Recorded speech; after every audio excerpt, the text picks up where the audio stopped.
أشهد أن لا إله إلا الله وحده لا شريك له وأشهد أن محمدا عبده ورسوله أما بعد فأعوذ بالله من الشيطان الرجيم بسم الله الرحمن الرحيم الحمد لله رب العالمين الرحمن الرحيم مالك يوم الدين إياك نعبد وإياك نستعين اهدنا الصراط المستقيم صراط الذين أنعمت عليهم غير المغضوب عليهم ولا الضالين. Hazrat Rasulullah Shallallahu Alaihi Wasallam yang tiba di dekat Mekah bersama pasukan secara diam-diam, kemudian beliau berkemah di sana. Beliau memerintahkan untuk menyalakan 10.000 api unggun. Ketika Abu Sufyan dan teman-temannya melihat hal ini, mereka menjadi sangat ketakutan. Beberapa rincian tentang hal ini telah dijelaskan sebelumnya. Saya akan menyampaikan rincian lebih lanjut dalam hal ini. Hazrat Muslim Maud menjelaskan rincian ini di suatu tempat sebagai berikut. Karena Abbas adalah teman lama Abu Sufyan, ia mendesak Abu Sufyan untuk naik tunggangan bersamanya dan menghadap Rasulullah Shallallahu Alaihi Wasallam. Maka dari itu Hazrat Abbas memegang tangannya dan mendudukkannya di atas unta bersamanya. Lalu memacu untanya dan mereka pun tiba di majelis Rasulullah Shallallahu Alaihi Wasallam. Hazrat Abbas khawatir bahwa Hazrat Umar yang ditugaskan bersamanya untuk berjaga mungkin akan membunuhnya.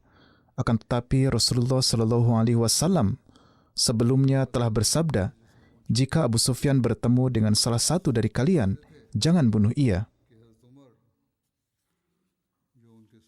Seluruh suasana ini telah menciptakan perubahan besar dalam hati Abu Sufyan. Abu Sufyan melihat bahwa hanya beberapa tahun sebelumnya mereka telah memaksa Rasulullah Shallallahu Alaihi Wasallam untuk meninggalkan Makkah hanya dengan satu sahabat beliau. Tetapi pada hari ini, baru 7 tahun berlalu, beliau datang menyerang Makkah bersama 10.000 orang suci dengan cara yang benar, tanpa adanya penganiayaan dan tanpa adanya permusuhan. Sementara penduduk Makkah tidak memiliki kekuatan untuk menghentikannya.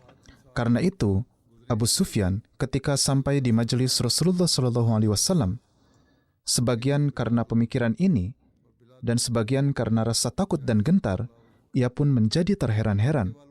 Ketika Rasulullah SAW melihat keadaannya yang seperti ini, beliau bersabda kepada Hazrat Abbas, "Bawalah Abu Sufyan bersamamu dan biarkan ia tinggal bersamamu malam ini.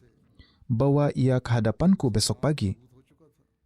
Alhasil malam itu Abu Sufyan tinggal bersama Hazrat Abbas.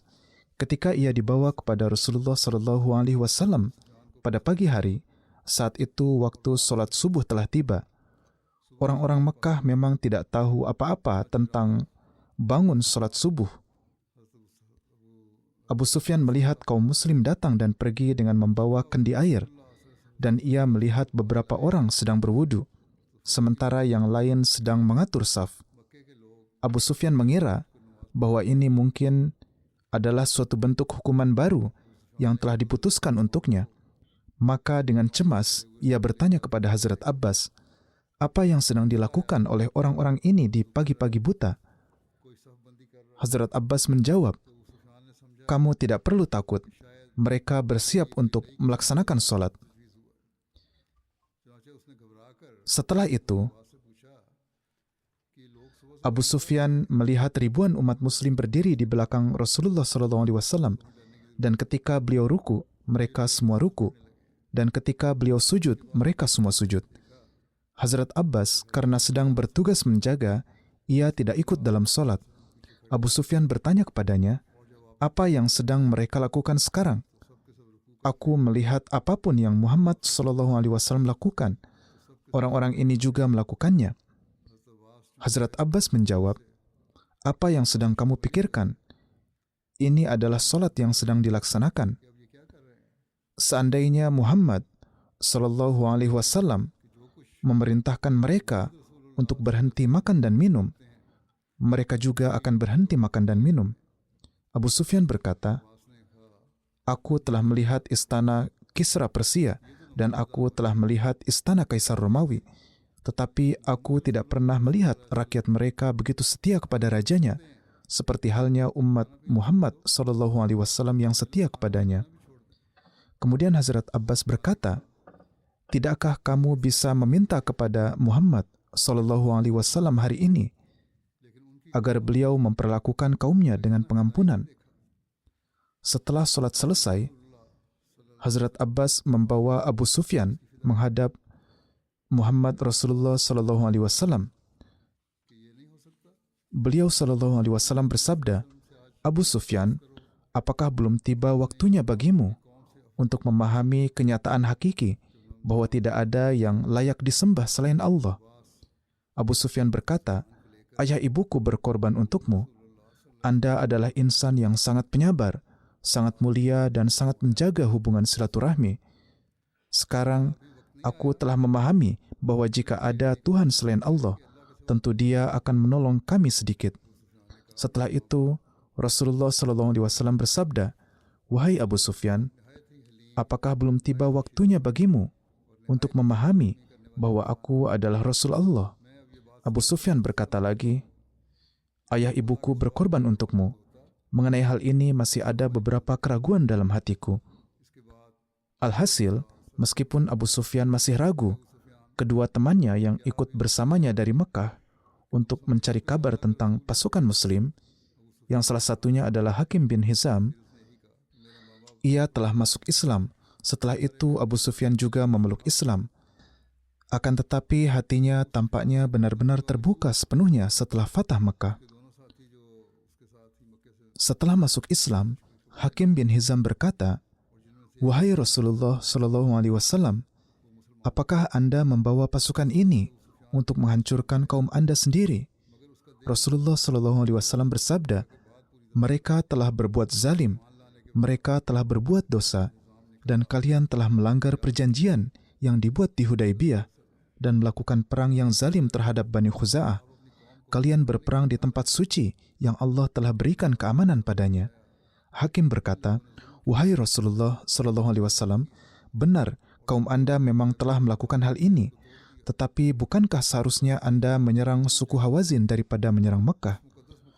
Rasulullah SAW bersabda, kaum tersebut juga zalim, tetapi aku berharap kepada Allah bahwa Dia akan menyempurnakan kemenangan di Mekah, kemenangan Islam, dan kekalahan Hawazin, semuanya melalui perantaraan tanganku.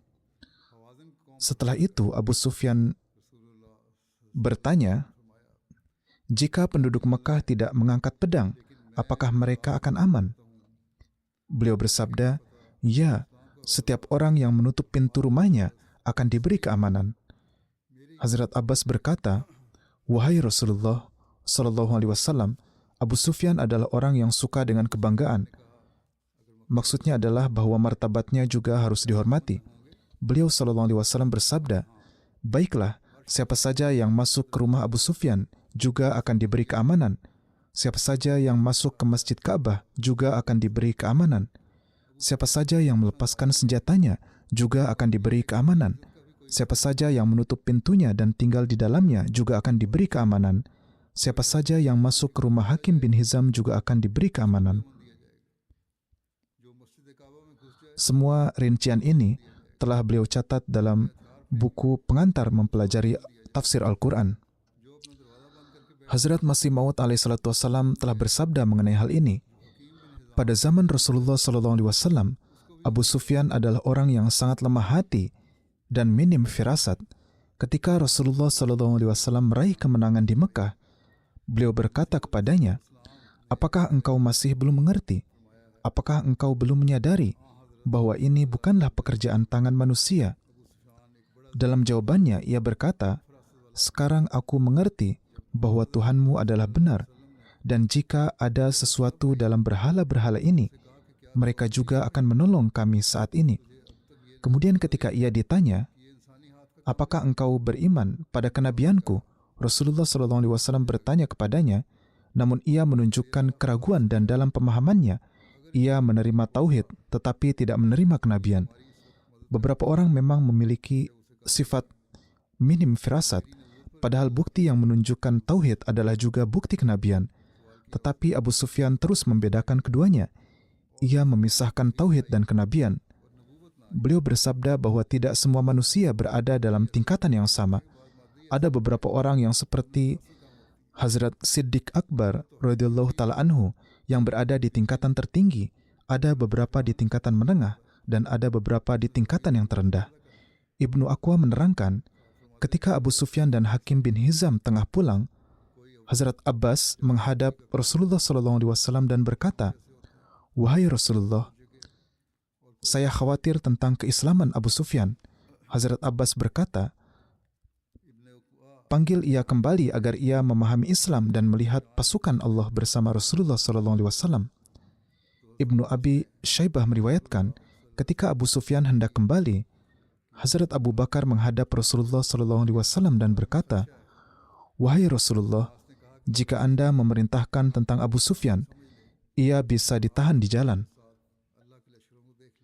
Ibnu Ishaq menyebutkan, ketika Abu Sufyan sedang pulang, Rasulullah SAW bersabda kepada Hazrat Abbas, "Berhentikanlah Abu Sufyan di lembah." Maka Hazrat Abbas pergi dan menahan kepulangan Abu Sufyan. Atas hal ini Abu Sufyan berkata, "Wahai Bani Hashim, apakah kalian menipu?" Hazrat Abbas menjawab, "Keluarga Nabi tidak pernah menipu." Menurut riwayat lain, Hazrat Abbas berkata, "Kami sama sekali bukanlah penipu. Tetapi tunggulah sampai pagi hingga engkau melihat pasukan Allah dan melihat apa yang telah Allah siapkan untuk orang-orang musyrik." Maka Hazrat Abbas menahan Abu Sufyan di lembah itu sampai pagi tiba. Berbagai kabilah mulai melewati Abu Sufyan satu persatu dalam bentuk rombongan. Ketika satu rombongan lewat, ia bertanya, "Wahai Abbas, siapakah mereka?" Beliau menjawab, "Ini adalah Ghifar dari kabilah Ghifar." Ia berkata, "Apa urusanku dengan Ghifar?" Kemudian Juhainah lewat dan ia berkata hal yang sama. Lalu Sa'ad bin Huzaim lewat dan ia kembali berkata sama, "Apa urusanku dengan orang-orang ini?" Kemudian Sulaim lewat dan ia kembali berkata sama, sampai datang satu rombongan yang belum pernah ia lihat sebelumnya. Ia bertanya, "Siapakah mereka ini?" Hazrat Abbas menjawab, "Ini adalah kaum Ansar. Pemimpin mereka adalah Hazrat Sa'ad bin Ubadah yang membawa bendera." Hazrat Sa'ad bin Ubadah dengan penuh gelora berkata, "Wahai Abu Sufyan, hari ini adalah hari pertempuran. Hari ini kehormatan Ka'bah tidak akan tersisa." Mendengar hal ini, Abu Sufyan berkata, "Wahai Abbas, betapa baiknya hari kehancuran ini jika ada kesempatan untuk bertempur." Ia berkata, "Jika kita bertempur, itu masih baik, tapi sekarang kami bahkan tidak bisa bertarung." Kemudian datanglah satu pasukan yang lebih kecil dari semua pasukan lainnya.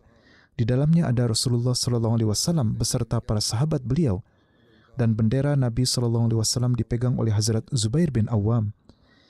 Dalam riwayat lain disebutkan, ketika Rasulullah SAW melewati Abu Sufyan berkata, "Wahai Rasulullah, apakah Anda telah memerintahkan pembantaian untuk kaum Anda? Tidakkah Anda tahu apa yang telah dikatakan oleh Sa'ad bin Ubadah?" Rasulullah SAW bertanya, "Apa yang telah ia katakan?" Abu Sufyan memberitahu bahwa ia berkata, "Saya memohon kepada Anda demi Allah Ta'ala tentang kaum Anda. Anda adalah orang yang paling suci, paling menjaga hubungan silaturahmi, dan paling penyayang di antara semua orang." Rasulullah SAW bersabda, saat telah berbicara keliru, hari ini adalah hari penuh kasih sayang. Hari ini Allah Ta'ala akan memberikan keagungan kepada Ka'bah dan Allah Ta'ala akan memberikan kehormatan sejati kepada kaum Quraisy. Ibnu Ishaq menulis, apa yang dikatakan oleh Hazrat Sa'ad didengar oleh seseorang dari kaum Muhajirin. Ibnu Hisham meriwayatkan tentang peristiwa ini bahwa yang mendengarkan itu adalah Hazrat Umar. Hazrat Umar berkata, wahai Rasulullah SAW, kita tidak aman. Mungkin Hazrat Sa'ad akan menyerang kaum Quraisy. Menurut riwayat lain, hal ini dikatakan oleh Hazrat Abdurrahman bin Auf dan Hazrat Utsman. Rasulullah SAW mengirim pesan kepada Hazrat Sa'ad, mengambil bendera darinya dan memberikannya kepada putranya, yaitu Hazrat Qais. Rincian berkenaan dengan hal ini juga telah disampaikan oleh Hazrat Muslim Maud yang diambil dari rujukan kitab-kitab sejarah. Beliau bersabda, ketika pasukan ini melewati Abu Sufyan, pemimpin pasukan Ansar, Hazrat Sa'ad bin Ubadah, melihat Abu Sufyan dan berkata, hari ini Allah Ta'ala telah menghalalkan bagi kami untuk memasuki Mekah dengan kekuatan pedang. Hari ini kaum Quraisy akan dihinakan. Ketika Rasulullah SAW melewati Abu Sufyan, ia berteriak dengan suara keras, wahai Rasulullah, apakah Anda telah mengizinkan pembunuhan kaum Anda? Baru saja pemimpin Ansar, Sa'ad dan para pengikutnya mengatakan hal-hal seperti itu. Mereka telah berkata dengan suara keras, hari ini akan ada pertempuran dan kesucian Mekah tidak akan menghalangi kami dari pertempuran, dan kami akan menjadikan hina kaum Quraisy. Wahai Rasulullah SAW, Anda adalah orang yang paling baik di dunia, paling penyayang dan paling menjaga hubungan silaturahmi. Apakah hari ini Anda akan melupakan kezaliman kaum Anda? Mendengar keluhan dan permohonan Abu Sufyan ini, para muhajirin yang dahulu dipukuli dan dianiaya di jalan-jalan Mekah, yang diusir dari rumah mereka dan harta benda mereka, juga merasa terharu, dan di dalam hati mereka pun timbul rasa kasihan terhadap penduduk Mekah. Mereka berkata, wahai Rasulullah SAW, kaum Ansar telah mendengar kisah-kisah tentang kekejaman penduduk Mekah, dan hari ini karena hal itu, kami tidak tahu bagaimana mereka akan memperlakukan kaum Quraisy. Rasulullah SAW bersabda, Abu Sufyan saat telah berkata keliru, hari ini adalah hari kasih sayang. Hari ini Allah Ta'ala akan memberikan kehormatan kepada kaum Quraisy dan Baitullah. Kemudian beliau SAW mengirim seseorang kepada Hazrat Sa'ad dan bersabda, serahkan benderamu kepada putramu Qais agar dia menjadi pemimpin pasukan Ansar menggantikanmu. Dengan cara ini beliau SAW menjaga perasaan penduduk Mekah dan juga melindungi hati kaum Ansar dari rasa terluka.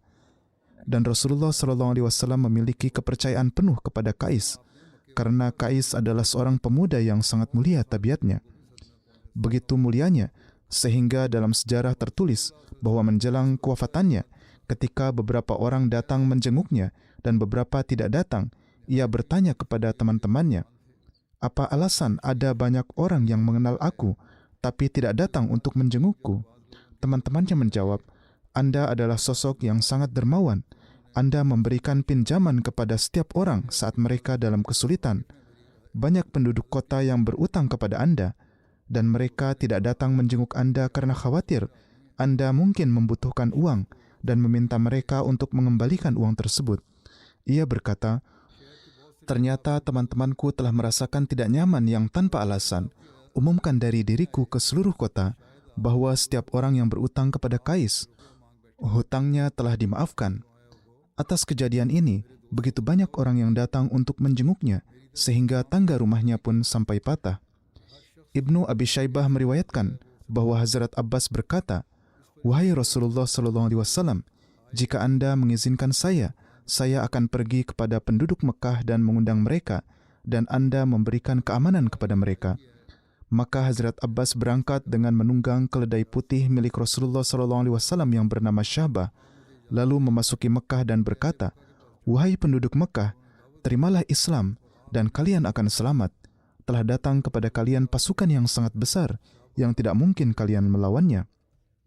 Hazrat Muslim Maud bersabda, setelah pasukan berlalu, Hazrat Abbas berkata kepada Abu Sufyan, yang sedang menyaksikan pasukan yang lewat di depannya sebagaimana telah disebutkan. Sekarang paculah tungganganmu ke Mekah dan beritahukan kepada semua orang bahwa Muhammad Rasulullah SAW telah datang dan beliau telah memberikan jaminan keamanan kepada penduduk Mekah dengan cara demikian. Sementara Abu Sufyan dalam hatinya merasa senang bahwa ia telah menemukan jalan untuk menyelamatkan penduduk Mekah. Istrinya, yaitu Hindun, yang sejak awal Islam, terus mengajarkan kepada orang-orang untuk membenci dan memusuhi umat Muslim. Dan meskipun ia adalah kafir, sebenarnya adalah seorang wanita yang pemberani. Ia lalu maju dan memegang jenggot suaminya itu, serta mulai berteriak kepada penduduk Mekah, "Datanglah ke sini dan bunuhlah orang tua yang bodoh ini. Alih-alih menasihati kalian untuk pergi dan mati berperang demi kehormatan nyawa dan kota kalian, ia malah mengumumkan perdamaian bagi kalian." Abu Sufyan melihat tindakannya, berkata, "Kamu bodoh, ini bukan waktunya untuk hal-hal seperti itu. Pergi dan bersembunyilah di rumahmu. Aku telah melihat pasukan di mana tidak ada satupun di seluruh Arab yang memiliki kekuatan untuk melawannya." Beliau menulis tentang peristiwa masuknya pasukan Islam ke Mekah.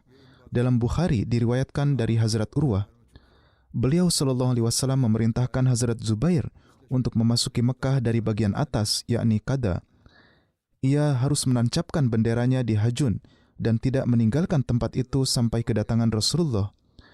Hajun adalah sebuah bukit di arah lembah Muhassab yang berjarak 1,5 mil dari Baitullah. Hazrat Khalid bin Walid ditugaskan di sayap kanan pasukan.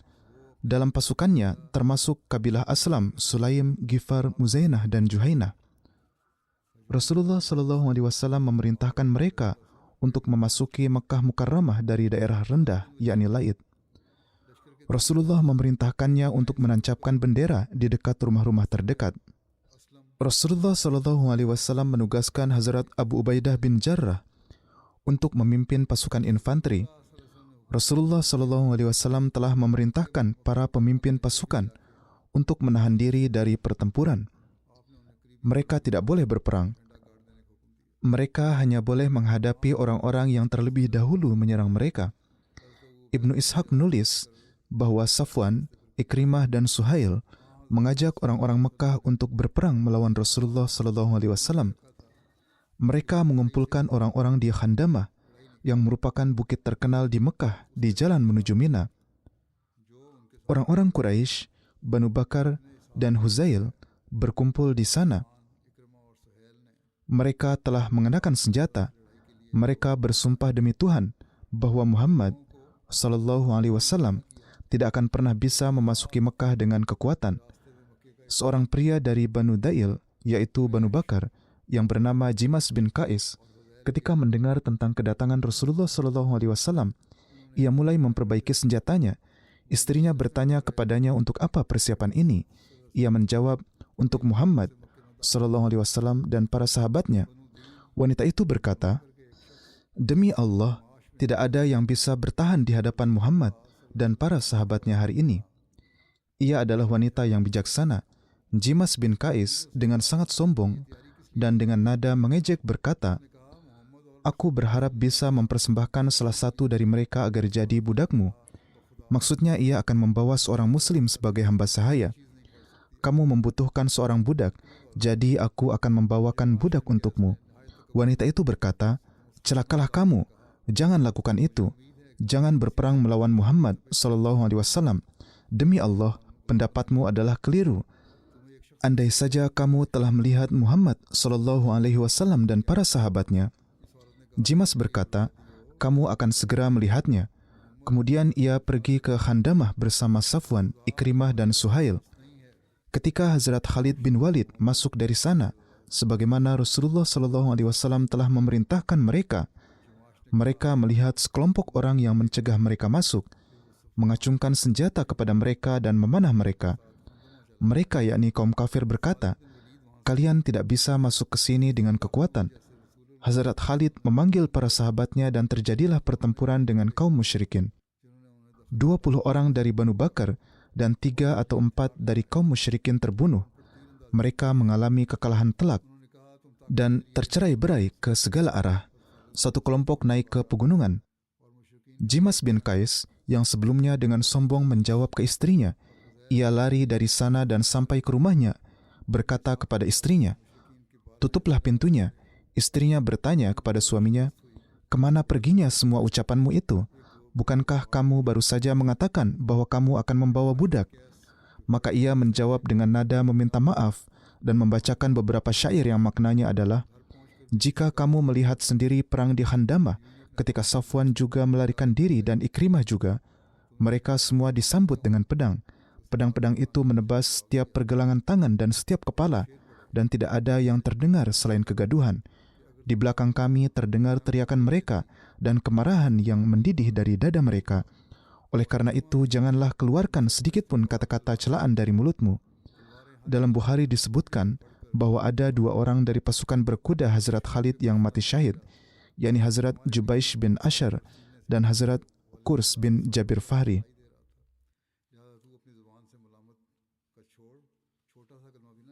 Tentang pengumuman keamanan bagi penduduk Mekah, tertera bahwa Rasulullah SAW memberikan jaminan keamanan kepada Abu Sufyan dan Hakim bin Hizam. Beliau bersabda, "Pergilah ke Mekah dan umumkanlah bahwa siapa saja yang melepas senjatanya akan berada dalam keamanan. Siapa yang masuk ke rumahnya akan mendapatkan keamanan. Siapa yang pergi ke sekeliling Ka'bah akan mendapatkan keamanan. Siapa yang masuk ke rumah Abu Sufyan akan mendapatkan keamanan. Dan siapa yang masuk ke rumah Hakim bin Hizam juga akan mendapatkan keamanan." Sekarang, ketika penduduk Mekah telah mendapatkan jaminan keamanan, Rasulullah SAW tidak melupakan para sahabat setianya yang mencintai beliau. Tentunya beliau juga mengingat kembali penindasan dan kekejaman yang dilakukan di jalan-jalan Mekah beberapa tahun sebelumnya. Hazrat Bilal, yang dulu diikat dengan tali dan diseret di jalan-jalan berbatu ini, sekarang menjadi bagian dari pasukan yang mendapatkan kemenangan. Di dalam hati dan pikirannya, semua kisah kekejaman dan penindasan pasti telah segar kembali. Rasulullah SAW juga menganggap perlu untuk membalas dendam atas hal ini, dan betapa indahnya pembalasan yang beliau lakukan. Hazrat Muslim Maud menjelaskan tentang hal ini.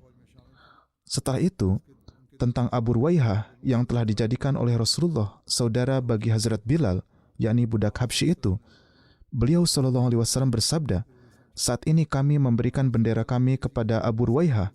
Siapapun yang berdiri di bawah bendera Abu Ruwaihah, kami tidak akan mengatakan apapun kepadanya." Dan beliau berkata kepada Hazrat Bilal, "Sambil berjalan umumkanlah bahwa siapapun yang datang di bawah bendera Abu Ruwaihah akan diberikan keamanan." Betapa indahnya kebijaksanaan yang ada dalam perintah ini. Orang-orang Mekah yang sebelumnya biasa mengikat tali di kaki Bilal dan menyeretnya di jalan-jalan Mekah, di mana sebelumnya jalan-jalan dan lapangan-lapangan Mekah itu bukanlah tempat yang aman bagi Bilal, melainkan tempat penyiksaan, penghinaan dan cemoohan. Rasulullah SAW berpikir bahwa hati Bilal hari ini pasti berulang kali condong pada pembalasan. Mengambil pembalasan untuk sahabat yang setia ini adalah juga penting, tetapi juga penting bahwa pembalasan kita adalah sesuai dengan kehormatan Islam. Maka beliau SAW tidak mengambil pembalasan Bilal dengan cara memenggal leher musuh-musuhnya dengan pedang, melainkan memberikan sebuah bendera besar di tangan sahabatnya ini dan memerintahkan Hazrat Bilal untuk mengumumkan bahwa siapapun yang datang dan berdiri di bawah bendera saudaranya akan diberikan keamanan. Betapa agungnya pembalasan ini, betapa indahnya pembalasan ini. Ketika Hazrat Bilal mengumumkan dengan suara lantang, "Wahai penduduk Mekah, datanglah dan berdirilah di bawah bendera saudaraku ini, maka kalian akan diberikan keamanan." Maka hatinya sendiri akan semakin terbebas dari perasaan dendam. Dia pasti telah merasakan bahwa pembalasan yang telah Rasulullah SAW tetapkan untuknya tidak ada yang lebih agung dan lebih indah daripada itu. Di tempat lain, beliau menjelaskannya dengan bersabda, "Hal paling agung dalam peristiwa ini adalah peristiwa bendera Bilal." Rasulullah SAW membuat bendera untuk Hazrat Bilal dan bersabda, "Siapapun yang berdiri di bawah bendera Bilal," yang dimaksud di sini adalah bendera saudaranya, maka mereka akan diberi perlindungan. Padahal yang menjadi pemimpin adalah Rasulullah SAW. Akan tetapi tidak ada bendera yang didirikan atas nama Rasulullah SAW. Setelah beliau, Abu Bakar adalah orang yang paling banyak berkorban, tetapi tidak ada bendera atas nama Abu Bakar radhiyallahu taala anhu yang didirikan. Setelah itu, pemimpin terbesar yang menjadi Muslim adalah Hazrat Umar, tetapi tidak ada bendera yang didirikan atas nama Hazrat Umar radhiyallahu taala anhu. Setelah itu ada sosok Hazrat Utsman yang dicintai oleh beliau yang merupakan menantu beliau. Tetapi tidak ada bendera atas nama Hazrat Utsman radhiyallahu taala anhu yang didirikan.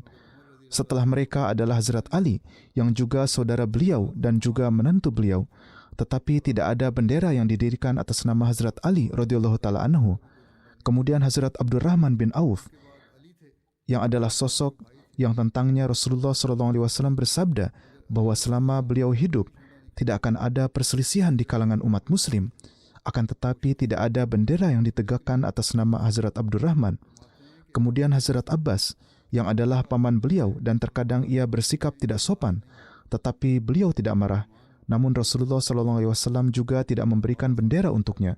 Kemudian ada juga para pemimpin dan orang-orang muslim terkemuka lainnya.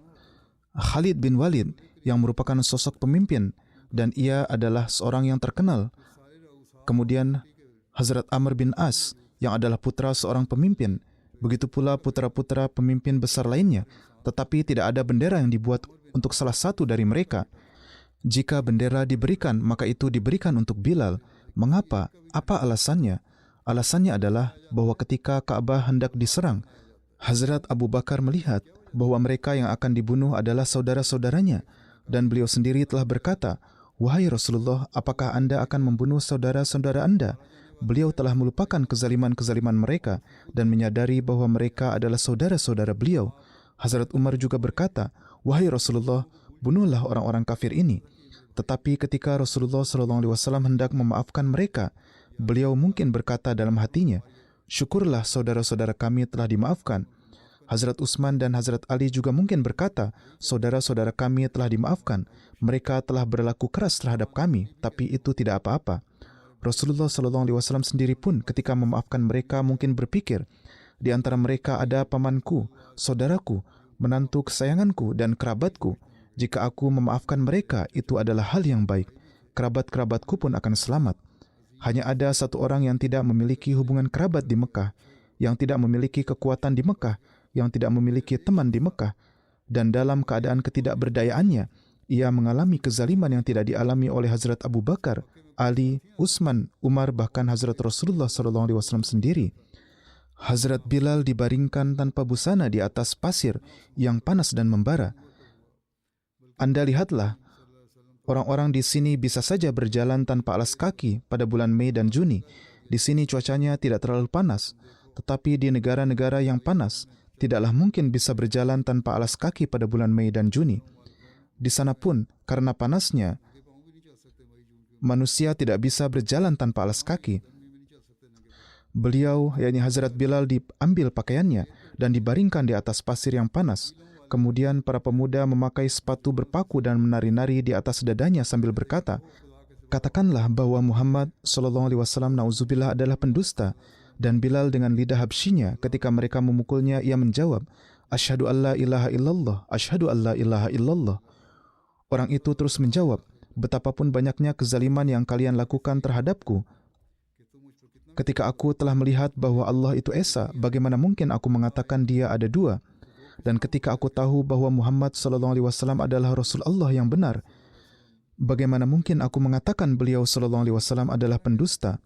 Demikian pula pada musim dingin, mereka mengikat tali di kaki beliau dan menyeret beliau di jalan-jalan Mekah yang berbatu. Kulit beliau menjadi terluka. Mereka menyeret beliau dan berkata, "Katakanlah bahwa Muhammad SAW na'udzubillah adalah pendusta." Maka beliau menjawab, "Asyhadu an la ilaha illallah, asyhadu an la ilaha illallah."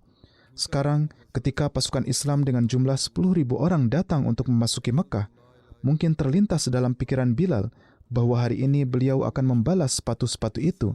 Hari ini beliau akan mendapatkan balasan untuk semua pukulan ini. Ketika Rasulullah SAW bersabda bahwa siapapun yang masuk ke rumah Abu Sufyan akan diampuni, Siapapun yang masuk ke Baitullah akan diampuni. Siapapun yang membuang senjatanya akan diampuni. Maka mungkin terlintas dalam pikiran Hazrat Bilal bahwa Rasulullah SAW memaafkan semua saudaranya dan itu baik. Tetapi bagaimana dengan pembalasan untukku?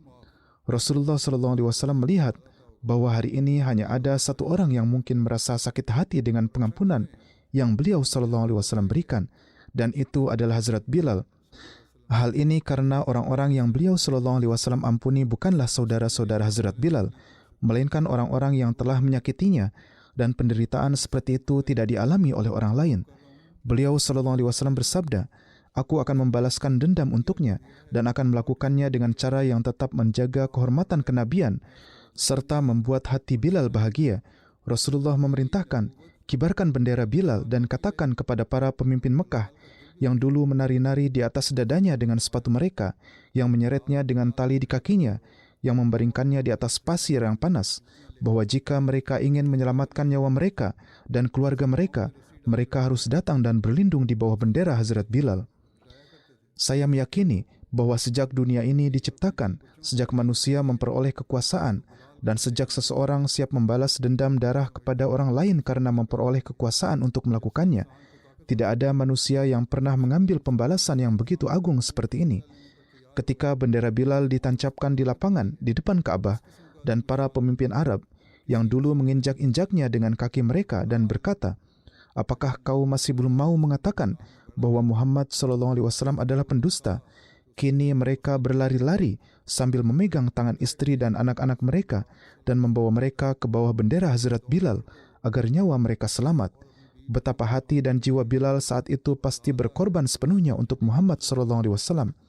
Ia mungkin berkata, "Aku tidak tahu apakah aku harus membalas orang-orang kafir ini atau tidak."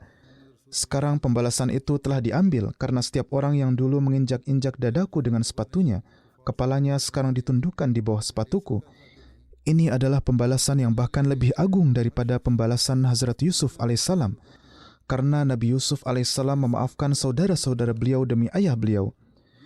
Beliau melakukannya untuk ayah beliau, dan yang beliau maafkan adalah saudara-saudara beliau, sedangkan Muhammad Rasulullah SAW memaafkan paman dan saudara-saudaranya dengan perantaraan sepatu seorang budak. Lalu apa arti pembalasan Nabi Yusuf dibandingkan dengan ini? Beliau SAW menunjukkan penghiburan dan penghormatan yang begitu besar kepada seorang yang lemah, yang masa kecil dan masa mudanya dihabiskan dalam perbudakan para pemimpin Quraisy, yang contohnya seperti yang telah dijelaskan tidak dapat ditemukan dalam sejarah dunia. Allahumma salli ala Muhammad wa ala ali Muhammad wa barik wa salim innaka hamidum majid. Ibnu Hisham telah menulis bahwa dalam penaklukan Mekah, slogan kaum muslim adalah Ya Bani Abdurrahman, yang berarti wahai anak-anak Abdurrahman. Slogan Hazraj adalah Ya Bani Abdullah, yang berarti wahai anak-anak Abdullah. Dan slogan Bani Aus adalah Ya Bani Ubaidillah, yang berarti wahai anak-anak Ubaidillah. Ketika Rasulullah SAW tiba di jalan pegunungan Azakir, yang juga dikenal dengan Kazah, dan dari sinilah beliau memasuki Mekah, beliau melihat kilatan pedang, maka beliau bersabda, "Bukankah aku telah melarang kalian untuk berperang?" Dijawab bahwa terjadi perlawanan terhadap Hazrat Khalid, sehingga beliau juga menghunus pedang. Jadi musuh menyerang terlebih dahulu. Beliau bersabda, "Keputusan Allah Ta'ala adalah yang terbaik." Artinya Allah Ta'ala ingin menunjukkan kepada orang-orang kafir bahwa hari ini mereka tidak dapat mencegah umat Islam memasuki Mekah dengan kekuatan. Ini adalah keputusan Allah Ta'ala yang tak tergoyahkan, yang tidak dapat ditolak oleh siapapun. Inilah permulaan masuk ke Mekah yang telah dijelaskan, dan insya Allah akan dijelaskan lebih lanjut di masa mendatang. Saat ini saya ingin menyebutkan tentang seorang almarhumah yang sholat jenazahnya akan saya pimpin setelah sholat ini. Beliau adalah Mukarramah Nyonya Aminah Shahnaz, istri Tuan Inamullah dari Lahore, yang baru-baru ini wafat pada usia 57 tahun. Inna lillahi wa inna ilaihi raji'un. Ahmadiyah masuk ke keluarga beliau melalui ayah beliau, Tuan Muhammad Din, yang pada tahun 1934 pada usia 15 tahun pergi ke Qadian dan baiat di tangan Hazrat Khalifatul Masih Sani radhiyallahu ta'ala anhu. Almarhumah dengan karunia Allah Ta'ala adalah seorang musiah. Selain suaminya, beliau meninggalkan seorang putra dan 4 putri. Putra beliau, Tuan Wajihullah adalah seorang mubalik di Senegal dan sedang mendapat taufik berkhidmat di sana, dan karena berada di medan pengkhidmatan, beliau tidak dapat menghadiri pemakaman ibunda beliau. Putra beliau yang merupakan seorang mubalik, Tuan Wajihullah, menulis, "Almarhum ibu saya adalah seorang wanita yang sangat saleh. Beliau rajin melaksanakan sholat dan puasa, serta membaca Al-Quran secara teratur. Beliau juga mengawasi anak-anaknya dengan baik. Beliau sangat mencintai khilafat Ahmadiyah, dan ketika ada masalah atau berita gembira, beliau selalu mengatakan kepada saya, 'Tulislah surat kepada Khalifatul Masih.' Beliau selalu menyambut tamu dengan hangat dan melayani mereka melebihi kemampuannya. Beliau juga memperlakukan tetangga non-Ahmadi dengan penuh kasih sayang. Meskipun beberapa tetangga menentang beliau, tetapi beliau selalu memenuhi hak-hak mereka sebagai tetangga." Suami beliau, Tuan Inamullah, menuturkan, "Beliau menjalani kehidupan yang terbaik bersama saya. Sepanjang hidupnya, beliau selalu mendukung saya sepenuhnya dalam semua pengkhidmatan jemaat yang saya lakukan. Jika harus berada di luar rumah sepanjang hari atau bahkan sepanjang malam karena pekerjaan jemaat, beliau tidak pernah mengeluh. Beliau sangat ramah terhadap tamu. Bahkan 1 bulan sebelum wafat, beliau sendiri memasak makanan untuk sekitar 22 tamu jemaat. Beliau selalu membantu orang miskin dengan segala cara yang mungkin. Dalam pembayaran canda, beliau juga membayar canda atas nama almarhum keluarganya. Beliau juga berusaha memberikan tarbiyat yang terbaik kepada anak-anaknya. Beliau lama berkhidmat sebagai sekretaris mal. Kakak laki-laki beliau menuturkan, "Saudari saya adalah orang yang penuh kasih sayang terhadap semua orang. Beliau melaksanakan sholat 5 waktu sejak kecil, bangun untuk sholat tahajud, memiliki kecintaan yang mendalam terhadap khilafat, membaca Al-Quran secara teratur, dan selalu mengingatkan anak-anak serta anggota keluarga yang lain yang berkunjung ke rumahnya untuk selalu melaksanakan sholat dan membaca Al-Quran. Beliau juga memiliki hubungan baik dengan orang-orang di luar jemaat. Seorang tetangga non-Ahmadi mengatakan, 'Saya memiliki hubungan dengan almarhumah selama 20 tahun, dan beliau memperlakukan seperti saudari saya. Beliau memperlakukan anak-anak saya seperti seorang ibu. Anak-anak saya juga memanggil beliau ibu. Jadi beliau selalu memberikan nasihat terbaik dalam segala hal.' Ketua Lajnah Richna Town menuturkan, dengan wafatnya almarhumah, jemaat kami kehilangan seorang anggota lajnah yang sangat setia dan tulus kepada nizam jemaat. Beliau telah menjalankan tugas sebagai sekretaris mal selama hampir 20 tahun dan berkhidmat dengan sangat tulus. Beliau ikut serta dalam program-program jemaat dengan penuh semangat. Dalam keadaan apapun, beliau tidak pernah membiarkan seseorang pulang dengan tangan kosong. Di musim panas, seperti yang dikatakan oleh anak-anak perempuannya dan para wanita lainnya, beliau selalu berpuasa setiap hari Kamis. Jika ada acara di rumah beliau, beliau menerimanya dengan hati terbuka. Semoga Allah Ta'ala menganugerahkan ampunan dan rahmatnya kepada beliau. Ada seorang putra beliau yang menjadi mubalik dan sedang bertugas di lapangan sehingga tidak bisa menghadiri pemakaman. Semoga Allah Ta'ala juga memberikan kesabaran dan ketabahan dan menjadikan anak-anak